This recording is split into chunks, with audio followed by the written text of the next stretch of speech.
ডোবা থেকে উদ্ধার এক ব্যক্তির মৃতদেহ উদ্ধার ঘটনাকে কেন্দ্র করে চাঞ্চল্য ছড়িয়ে পড়ে মালদার মানিকচকের মথুরাপুর নিমনগর এলাকায়। মৃত ব্যক্তির নাম কৃষ্ণ মণ্ডল, বয়স 40। পেশায় তিনি চা বিক্রেতা ছিলেন। রবিবার সাত সকালে মৃতদেহ উদ্ধারের ঘটনাকে কেন্দ্র করে শোরগোল পড়ে যায় গোটা এলাকা জুড়ে। খবর পেয়ে ঘটনাস্থলে উপস্থিত হয়ে মৃতদেহ উদ্ধার করে মানিকচক থানার পুলিশ। ঘটনা সম্পর্কে জানা গেছে, শনিবার হাটে চায়ের দোকান করে আর বাড়ি ফেরেনি সে।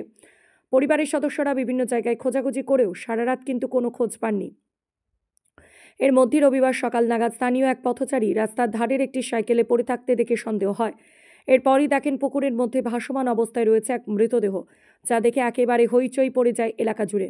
পরক্ষণেই দেখা যায় মৃতদেহটি রয়েছে নিখোঁজ কৃষ্ণ মণ্ডলে। শনিবার রাতেও হয়তো মদ্যপান করে ফেরার সময় কোনো ক্রমে পুকুরে পড়ে গিয়ে তার মৃত্যু হয়েছে।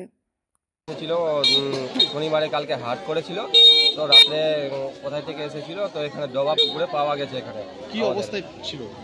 সবাই দেখেছিল রাত্রেবেলা জলে পড়েছিল, তার সাথে একটা সাইকেলও ছিল, সাইকেলটা এখন আমি দেখতে পাচ্ছি না। তো সবাই লোকজন মিলে আমরা উদ্ধার করেছি ওকে, এখন হসপিটালে নিয়ে যাওয়া হবে ওকে।